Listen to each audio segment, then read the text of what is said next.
Now, I wish to read for a text this afternoon just to start off the life story, found over in the book of Hebrews, the 13th chapter.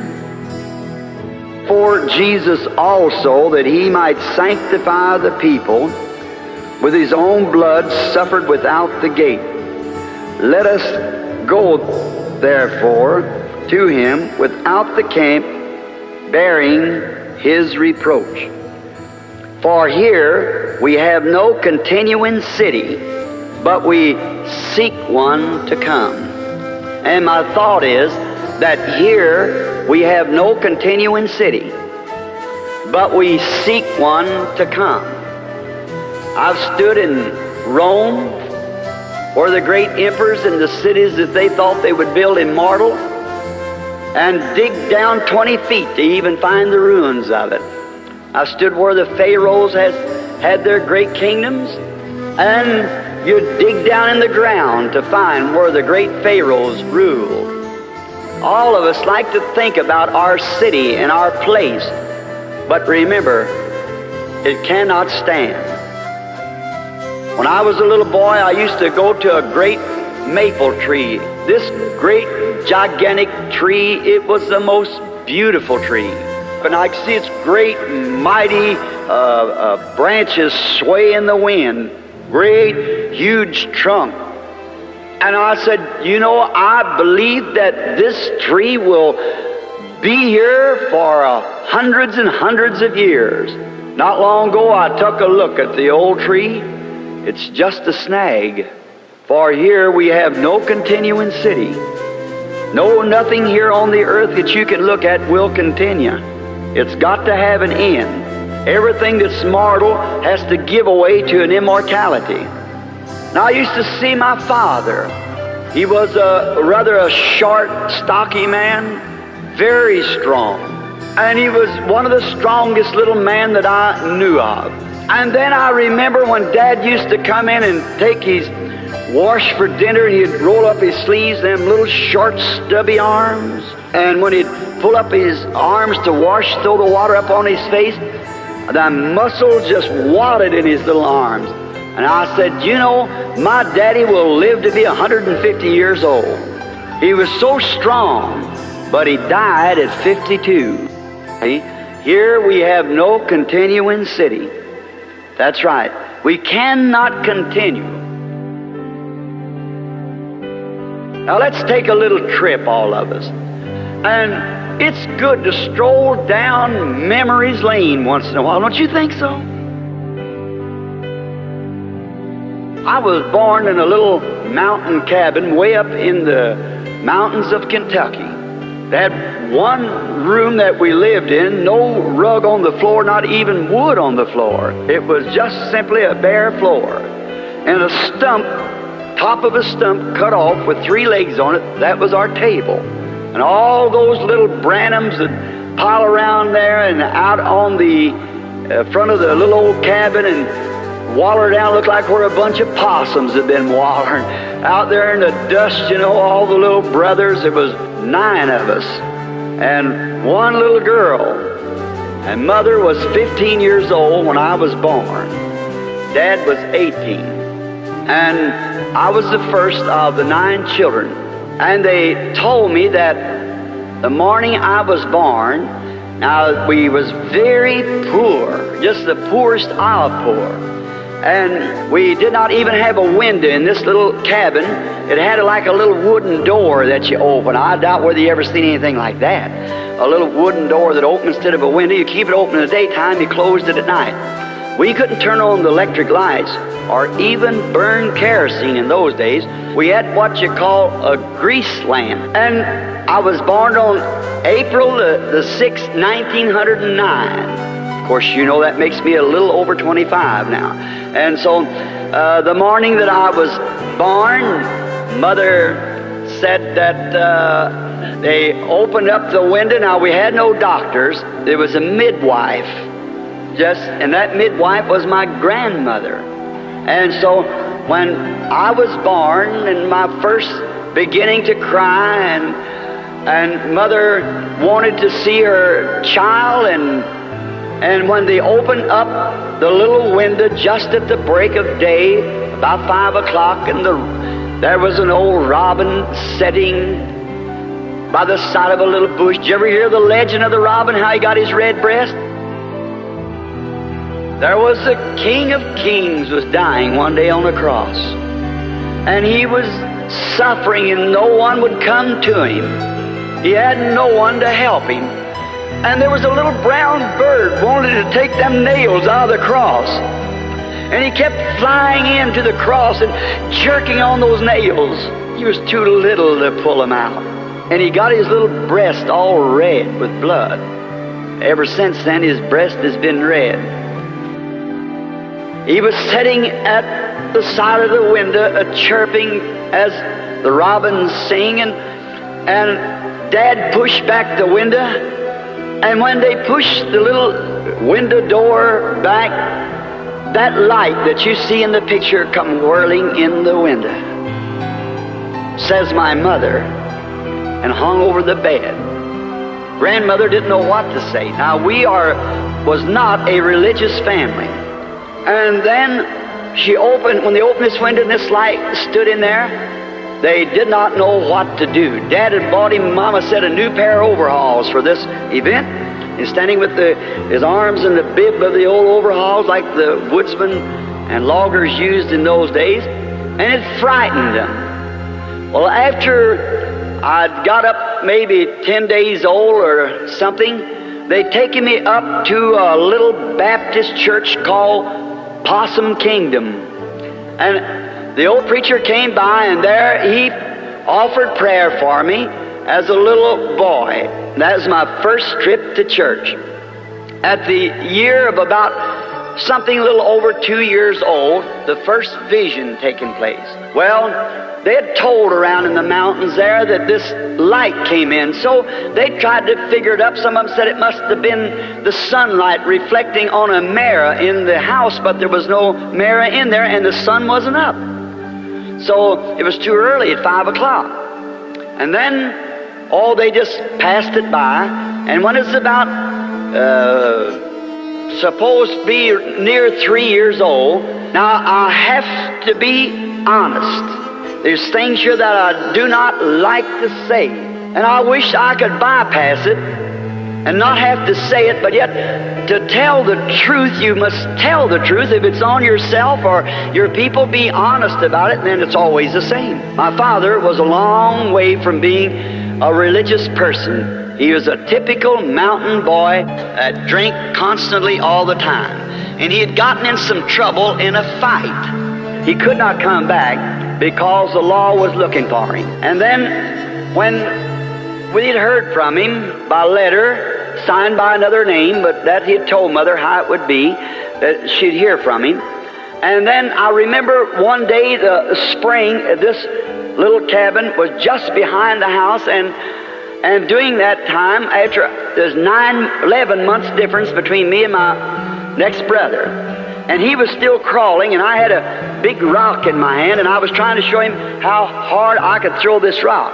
And the old mud where the spring had run out of the ground and made the muddy ground, and I heard a bird, and it was singing up in a tree. And I looked up to that tree, and the bird flew away.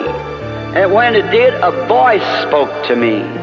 I know you think I could not think and remember that, but the Lord God who judged the earth and the heavens and all there is knows that I'm telling the truth. That bird, when it flew away, a voice came from where the bird was in the tree like a wind caught in the bush, and it said, "You'll live near a city called New Albany." And I've lived from the time I was 3 years old until this time within 3 miles of New Albany, Indiana. I went in and told my mother about it. Well, she thought I was just dreaming or something. Later we moved to Indiana, and Father went to work for a man, Mr. Wathen, a rich man. And Dad, being a poor man, yet he could not do without his drinking, so he went to making whiskey in a still. And then it worked a hardship on me because I was the oldest of the children, I had to come and pack water to this still to keep those coils cool while they were making the whiskey. Then he got to selling it, and then he got 2 or 3 of those stills. Now that's the part I don't like to tell, but it's the truth. And I remember one day from the barn coming up to the house crying because out at the back of the place was a pond. One day packing water from back out at this pump, which was about a city block, I was squalling to who wouldn't have it because I'd come from school and all the boys went out to the pond fishing. I just loved to fish. And so they all got to go fishing but me, and I had to pack water for this still. Of course, that had to be Mum, is prohibition. And it was such a hardship. And I stopped under this tree, and I was sitting there just squalling. It was in September. Because I wanted to go fishing, I had to pack several tubs of water with little molasses buckets, just about that high, half a gallon, because it's just a little lad of about 7 years old. And I'd pour them in a big tub and then go back and get another 2 buckets and come back pumping it. That's the water we had. And there's going to run off a batch of that corn whiskey that night. These men with Daddy up at the house. And I was crying, and all at once I heard something making a noise like a whirlwind, something like this. Now I hope it isn't too loud, going, just a noise like that. And I heard that noise, and I looked around. It's just as quiet as it is in this room. Not a leaf blowing nowhere, nothing. And I thought, where's that noise coming from? Well, I thought, must be away from here, just a lad, and it got louder and louder. I picked up my little buckets and squalled a couple more times and started up the lane. I was resting, and I got just a few feet from that, out from under the branches of this big tree, and oh my, it made a whirl sounding. Well, I started up the lane again, and I turned to look at this again. And when it did, a human voice, just as audible as mine is, said, don't you never drink, smoke, or defile your body in any way. There'll be a work for you to do when you get older. Why, like this scared me to death. You can imagine how a little fella felt. I dropped those buckets and home I went just as hard as I could go, screaming the top of my voice, and there was copperheads in that country, snakes, and they're very poisonous. Mother thought, coming alongside the garden, I'd perhaps got my foot on a copperhead, and she ran to meet me, and I jumped up in her arms, screaming, hugging her, kissing her, and she said, what's the matter? Did you get snake bit? Looked me all over. I said, no, Mama, there's a man in that tree down there. Told me not to drink and not to smoke. Drink whiskeys and things, and I was packing water to a moonshine still right then. And he said, don't you never drink or defile your body in any way. That's immoral, and my young manhood with women. And to my best, I have never one time been guilty of such. The Lord help me of those things, and as we go along, you'll find out. So then, don't drink or don't smoke or do not defile your body, for there will be a work for you to do when you get older. And then sometime about a month after that, I was playing marbles out with my little brothers out in the front yard, and all at once I had a strange feeling come on me. And I stopped and sat down on the side of the tree, and we were right up on the bank from the Ohio River. And I looked down towards Jeffersonville, and I seen a bridge rise up and go across the river, span the river, and I seen 16 men, I counted them, had dropped off of there and lost their lives on that bridge. I run in real quick and told my mother, and she thought I went to sleep, but they kept it in mind. And 22 years, the man, the municipal bridge, now it's many of you cross when you cross there, crossed the river at the same place, and 16 men lost their lives building that bridge across the river. It's never failed to be perfectly true. As you see it here in the auditorium, it's been that way all the time. Then I remember coming on up, I got to be a young man. When I got to be a young man, I had ideas like all young men.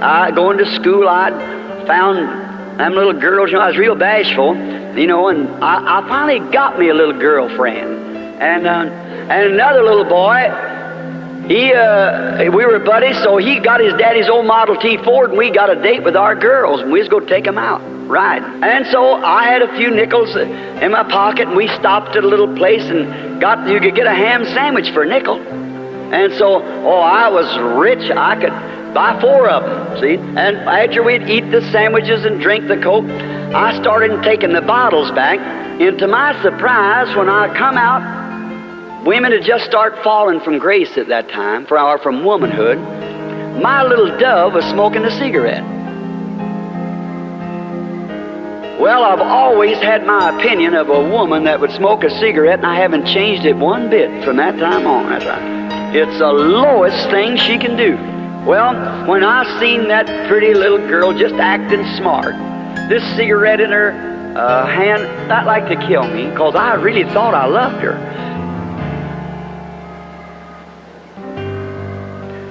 Later on, I found a girl when I was about 22 years old. She was a darling. She was a girl that went to church, German Lutheran. Her name was Branham, and she was a nice girl. She didn't smoke or drink or she didn't dance or anything. A nice girl. So when we got married, we didn't have nothing to go housekeeping. I think I had $2 or $3. So we rented a house. It cost us $4 a month. It was a little old 2-room place. We set up housekeeping. I remember taking and painting a shamrock on the chairs when I painted them. And, we were happy. We had one another, so that's all necessary. God, by His mercy and His goodness, was the happiest little couple could be on the earth. I found this, that happiness does not consist of how much of the world's good you own, but how contented you are with the portion that's allotted to you. And after a while, God came down and blessed our little home. We had a little boy. His name was Billy Paul. And a little later from that, about 11 months, He blessed us again with a little girl called Sharon Rose, taken from the word of the Rose of Sharon.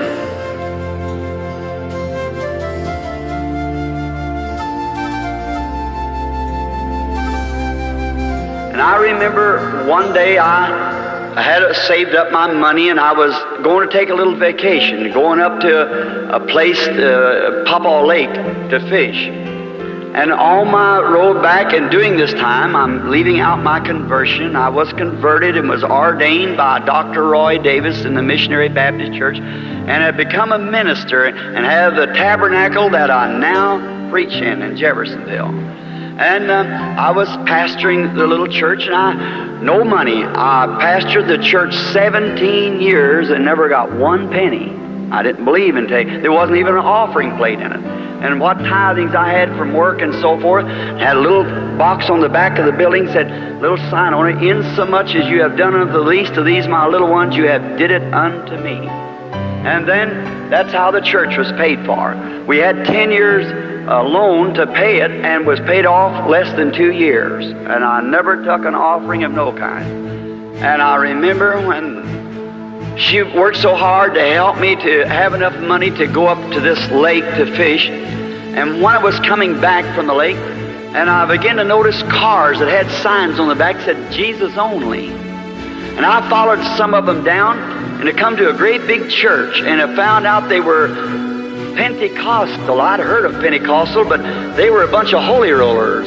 They laid on the floor and frothed at their mouth and everything that they told me about.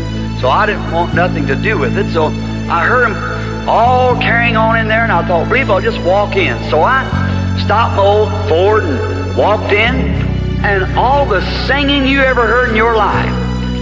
Well, I listened to some of their teachers. They were standing there, they were teaching about Jesus and how great He was and how great everything was, and about a baptism of the Holy Ghost. I thought, what are they talking about?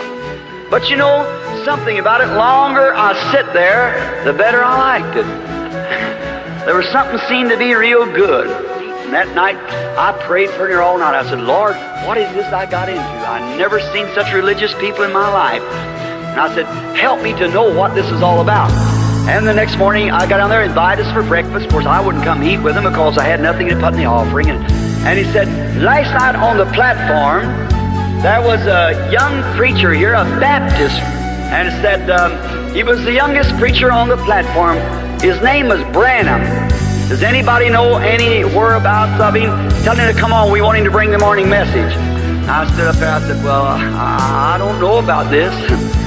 I was fumbling real nervous, you know, and I got over here around Luke 16, and I thought, well, and I got on the subject, and he lifted up his eyes in hell and cried. Then I cried. Something got a hold of me. My, oh my. I don't know what happened. But when I kind of got to myself, I was standing on the outside. Then people got screaming and shouting and crying, and we had an awful time. When I come outside, there's a fellow walked up to me with a great big Texas hat on, big boots. Walked up and said, I'm Elder so-and-so. Said, why don't you come down to Texas and hold me a revival? Let me put that down, mister. I put it down like that. Here come a fellow up with one of these little kind of a golf trousers on, where he used to play golf, you know, they had them little blouse thing. He said, I'm Elder so-and-so from Miami. I'd like to... all right, so I grabbed these things, and home I went. Wife met me, and she said, why you sound so happy about Billy? I said, oh, I met the cream of the crop. My, it's the best you ever seen. Them people ain't ashamed of their religion, and oh, I told her all about it. I said, and looky here, honey, a whole string of invitations. Them people. He said, they're not holy rollers, are they? I said, I don't know what kind of rollers they are, but they got something that I needed. Never heard such in my life. I said, will you go with me? She said, honey, when I married you, I will stick with you until death shall separate us. She said, I'll go. She said, I will tell the folks. And so Miss Brumback asked for me to come up. Well, she said, what's this you're talking about? She said, the very idea. Do you think you'd drag my daughter out amongst stuff like that? Said, ridiculous, that's nothing but trash that the other churches have thrown out. I said, but you know, Miss Brumback, down in my heart, I feel that the Lord wants me to go with them people. She said, you go back up to your church until they're able to afford a parsonage for you and act like a man's got some sense. Said, you're not taking my daughter out through there. I said, yes, ma'am. I turned around, walked out, and Hope started crying. She came out, she said, Billy, regardless of what Mama says, I'll stay with you. Bless her heart. And I said, oh, that's all right, honey. And I just let it go.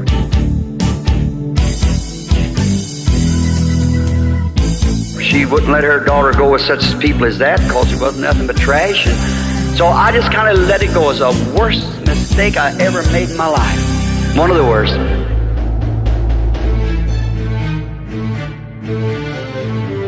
There come up a flood in 1937. There came a flood, and I was on patrol at that time, and I was trying my best to bring the people out of the flood, houses tearing down, and my own wife took sick, and she was real sick with pneumonia. And they took her out to the regular hospital so full we couldn't put her in there, so we take her out to the government where they had a room out there. And so then they called me back out, and I always lived on the river and quite a boatman. So I was trying to get the people, rescue them from the flood. And then they called me, said, there's a house over on Chestnut Street's about ready to go in. There's a mother and a bunch of children in there. Said, if you think your motor can get into them. I said, well, I'll do all I can. And I shooting those waves of tide had broke up there, and oh my, they were just washing the city out. And I would give it all the juice that I could, and finally down across the alleys and through the places. And I got there close to where the old levee was, the water pouring through, and I heard someone scream, and I seen a mother stand out on the porch. There's them big rollers going through like that. Well, I went on up this way as far as I could and hit the stream and come back and got on that side.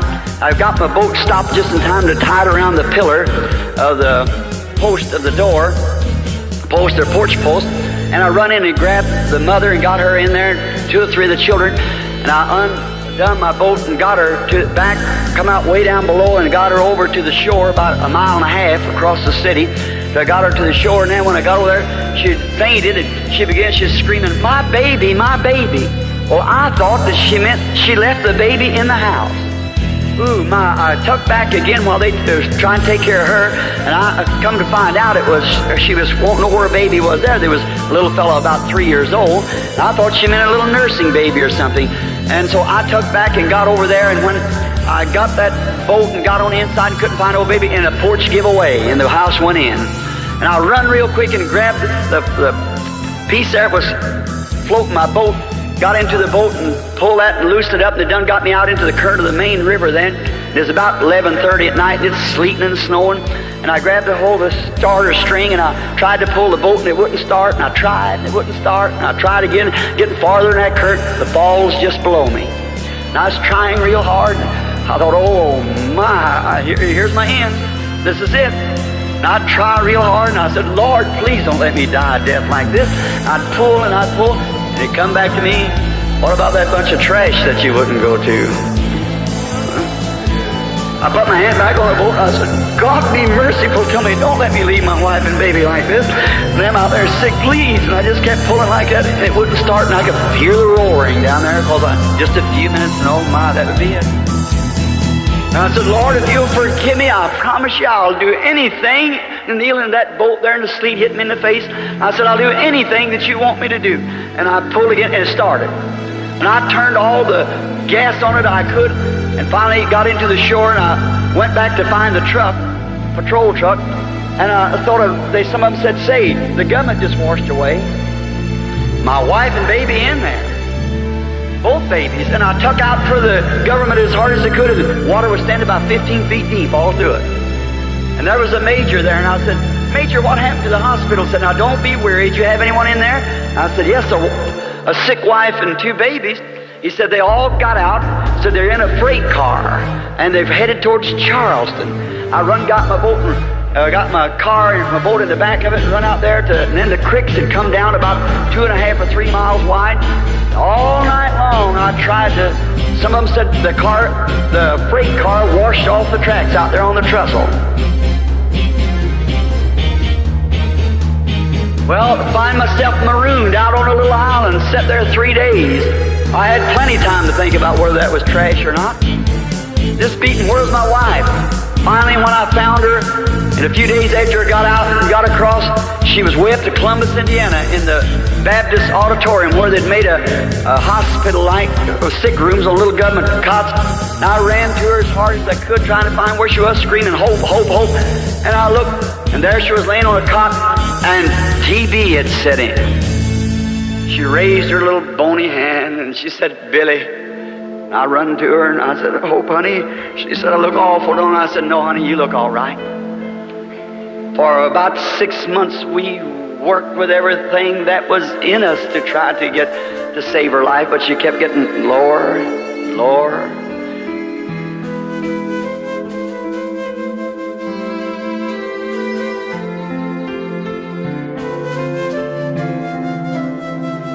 One day I was on patrol, and I had my radio turned on, and I thought, I heard him say, make a call on the radio, said, for William Branham, wanted the hospital at once, wife dying. I rushed back to the hospital as quick as I could, turned on the red light and the siren and took off. And then I got up at the hospital, and I stopped, running, coming down to the hospital. I seen a little buddy of mine. We fished together. We run together as boys. Sam Adair. And so then here he come out like that, and had his hat in his hand. He looked at me, and he just started crying. And I run up to him, throw my arms around him. He put his arms around me. He said, Billy, she's going. He said, I'm sorry. I've done all I could do. I've had specialists and everything. I said, Sam, surely she's not going. He said, yeah, she's going. And he said, don't go in there, Bill. And I said, I've got to go in, Sam. He said, don't do it. Don't, please don't. I said, let me go in. He said, I'll go with you. I said, no, you stay out here. I want to stay with her in her last minute. I walked in the room, and the nurse was sitting there, and she was crying because she and Hope was schoolmates together. And so I looked over, and she started crying, put her hand up, and started walking over. I looked over and shook her. There she was. She went down from about 120 pounds to about 60. And I shook her. And if I live to be 100 years old, I'll never forget what happened. She turned over, and those great, big, pretty eyes looked up at me. She smiled. She said, why did you call me back, Billy? I said, honey, I just got the cast. I had to work. We was way in debt and hundreds of dollars a doctor bill and nothing to pay it with, and I just had to work. And I'd seen her 2 or 3 times a day and every night. And then when she was in that condition, I said, What do you mean call you back? She said, Bill, you've preached about it, you've talked about it, but you don't have no idea what it is. I said, what are you talking about? She said, heaven. She said, look, she said, I was being escorted home by some people's man or women or something that was dressed in white. And she said, I was at ease and peace. She said, big pretty birds flying from tree to tree. She said, don't think I'm beside myself. She said, Billy, I'm going to tell you our mistake. She said, sit down. I didn't. I knelt down. Took her hand. She said, you know where our mistake is? And I said, yes, sweetheart, I do. She said, we should have never listened to Mama. Them people were right. I said, I know it. She said, promise me this, that you'll go to those people. Said, because they're right. And she said, raise my children like that. She said, I want to tell you something. She said, I'm dying. I said, I don't dread going. Said, it's beautiful. She said, the only thing I hate to leave you, Bill. And I know you got these two little children to raise. She said, promise me that you'll not stay single and let my children be pulled about from pillar to post. That's a sensible thing for a 21-year-old mother. And I said, I can't promise that, Hope. She said, please promise me. Said, one thing I want to tell you. Said, you remember that rifle? I'm just crazy about guns. And she said, you wanted to buy that rifle that day. You didn't have enough money to make the down payment. I said, yes. She said, I've been saving my money, my nickels, to try to make that down payment on that rifle for you. She said, now when this is over and you go back home, look up on the duofold, or the folding bed, under that piece of paper on top, and you'll find the money there. She said, promise me that you'll buy that rifle. You don't know how I felt when I seen that $1.75 in nickels laying there. I got the rifle. And she said, now don't live single. And she said, she didn't know that what was fixing to happen in a few hours, man. And I held her darling hands while the angels of God packed her away. I went home. I didn't know what to do.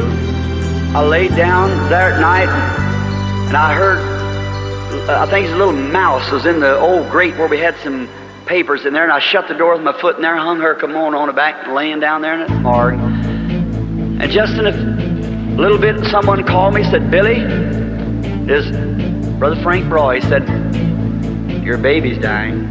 Said, Doc's up there now, and said she's got tubercular meningitis. She nursed it from her mother, and said she's dying. I got in the car, went up there, and there she was, a sweet little thing, and they rushed her to the hospital. I went out to see him. Sam come up and said, Billy, don't you go in that room. You got to think of Billy Paul. Said, she's dying. I said, Doc, I got to see my baby. He said, no, you can't go in. Said, she's got meningitis, Billy. You'd pack it to Billy Paul. I waited till he got out. I couldn't stand to see her die and her mother laying down there in the undertaker's establishment. I tell you, the way of a transgressor is hard. And I went, slipped in the door, and when Sam went out, the nurse went out, I went out into the basement. It's a little bitty hospital. She's in an isolated place, and the flies is in her little eyes. They had a little, what we call a mosquito bar, a little netting over her eyes. And she, with a little spasm, her little fat leg was moving up and down like that, and her little hands with that spasm. And I looked at her, and she's just big enough to be cute, about 8 months old. And her mother used to set her out there with her little 3 corners on, you know, in the yard when I'd come up and I'd toot the horn, and she'd go goo, goo, goo, goo, reaching for me, you know. There laid my darling dying. I looked down to her and I said, Sherry, you know Daddy? You know Daddy, Sherry? And when she looked, she was suffering so hard that one of them pretty little blue eyes had crossed. It like to tore my heart out of me.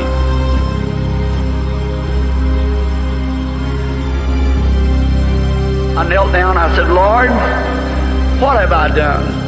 Have not I preached the gospel on the street corners? I've done everything that I know to do. Don't hold it against me. I never call them people trash. It was her that called them people trash. I said, I'm sorry it all happened. Forgive me. Don't take my baby. And while I was praying, looked like a sheet or cloth come down, I knowed he had refused me.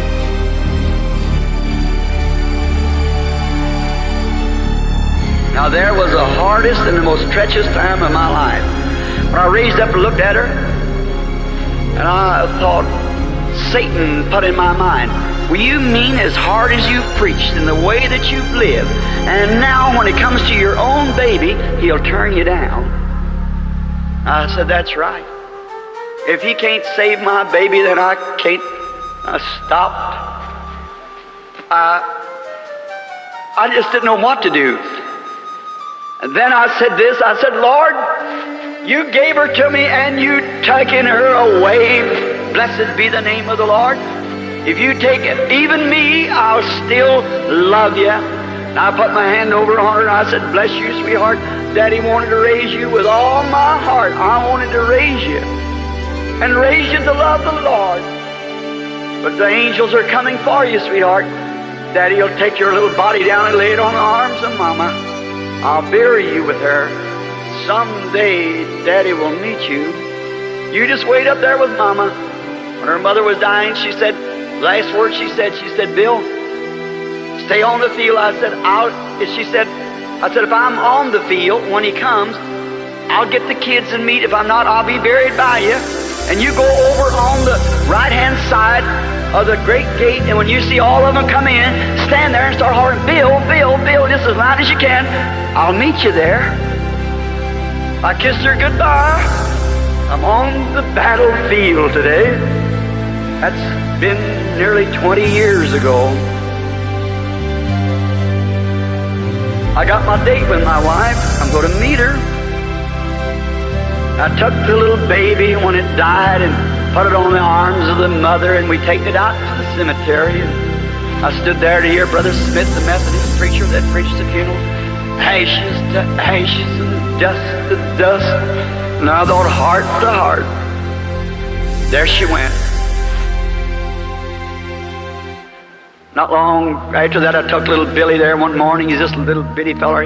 He said something there like to kill me one afternoon. He was crying. It was long, late in the evening. I was packing him on my back, packing him on my shoulder, patting him like this.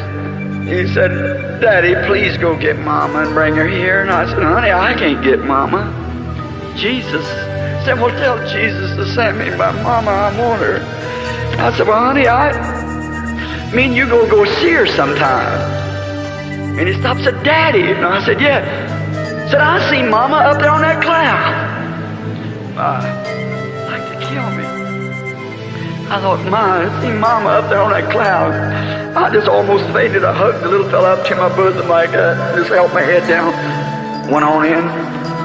Days passed. I couldn't forget it.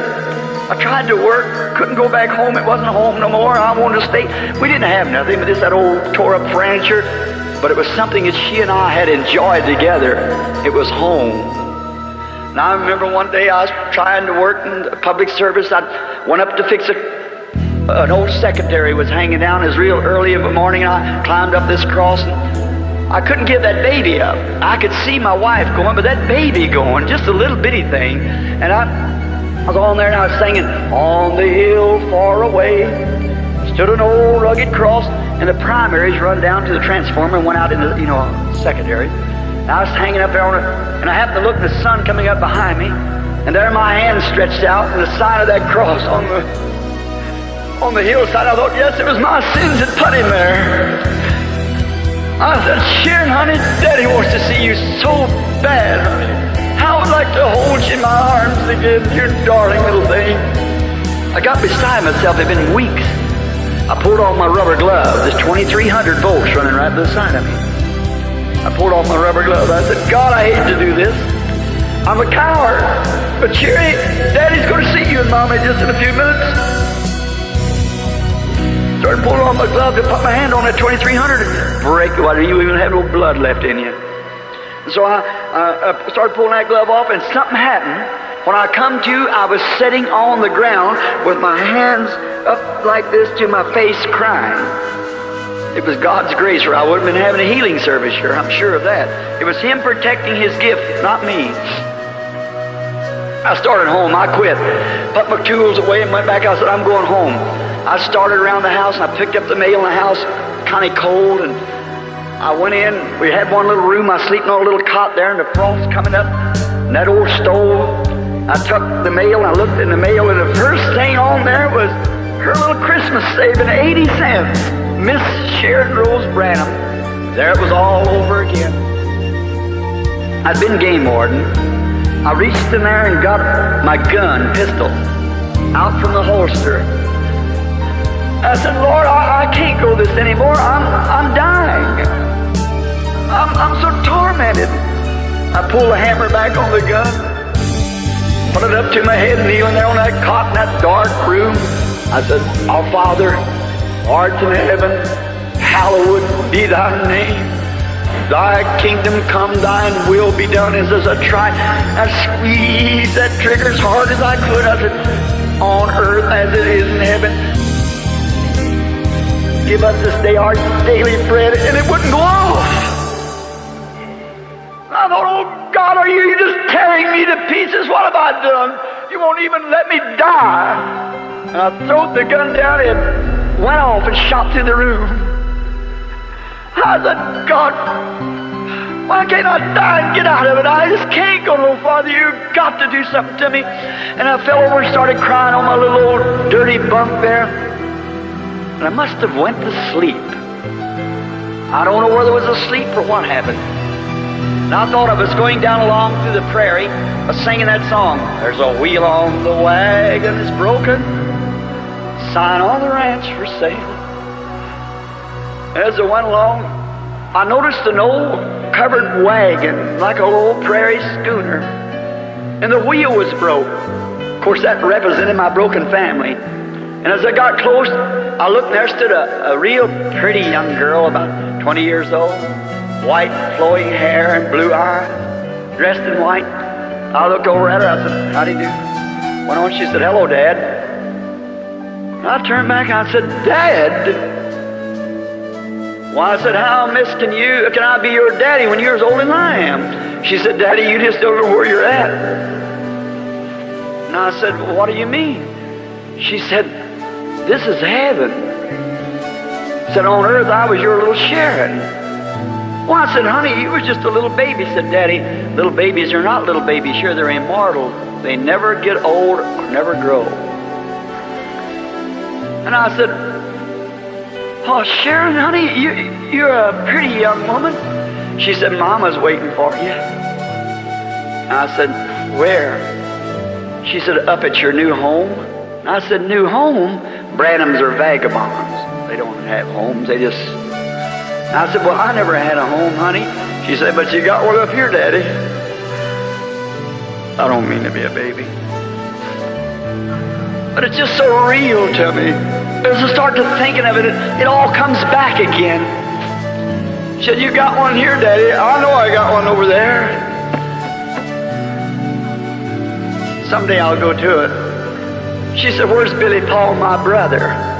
I said, well, I left him at Miss Broy's just a few minutes ago. Said, Mother wants to see you. And I turned and looked, and there was great big palaces, and the glory of God coming up around him, and I heard an angelic choir singing, my home, sweet home. I started up a long steps running just as hard as I could, and when I got to the door, there she stood, a white garment on, that black hair long, holding down her back. She raised out her arms as she always did when I come home tired from work or something. I caught her by the hands and I said, honey, I seen Sharon down there. I said, she made a pretty girl, didn't she? She said, yes, Bill. She said, Bill, put her arms around me, and she said, just around my shoulders. She started patting me. She said, stop worrying about me and Sharon. I said, honey, I can't help it. She said, now Sharon and I are better off than you are. And said, don't worry about us no more. Will you promise me? And I said, Hope. I said, I've been so lonesome for you. And for Sharon, and Billy cries all the time for you. I said, I don't know what to do with him. And she said, it'll be all right, Bill.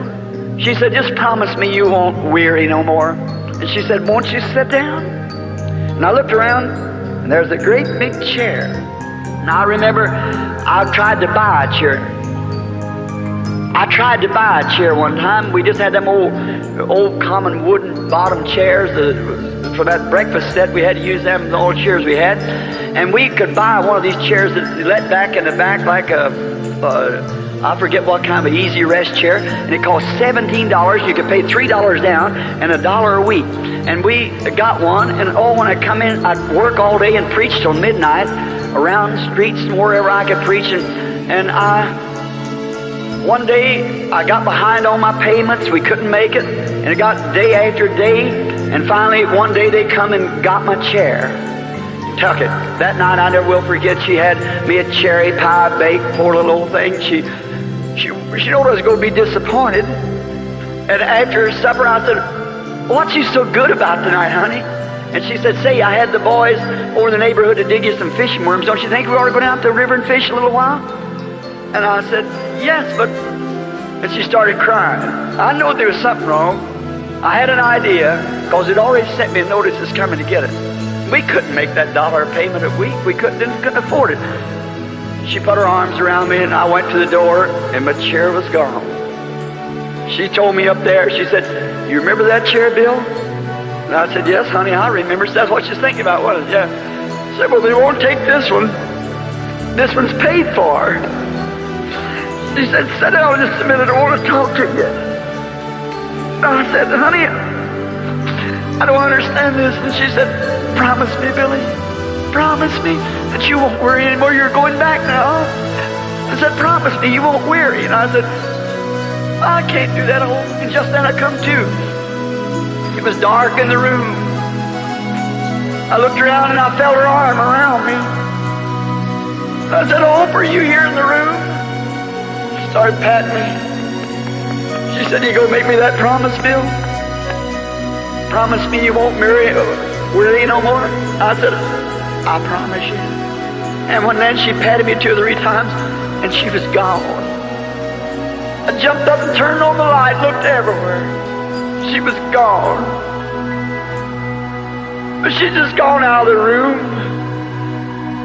She isn't gone, she's still living. She was a Christian.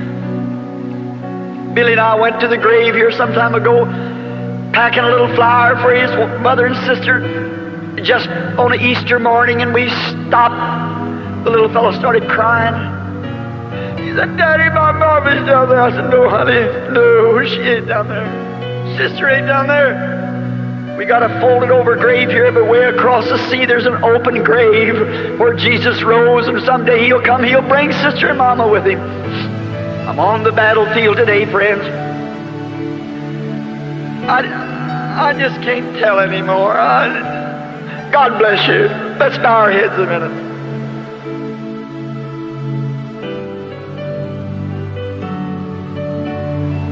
Oh, Lord.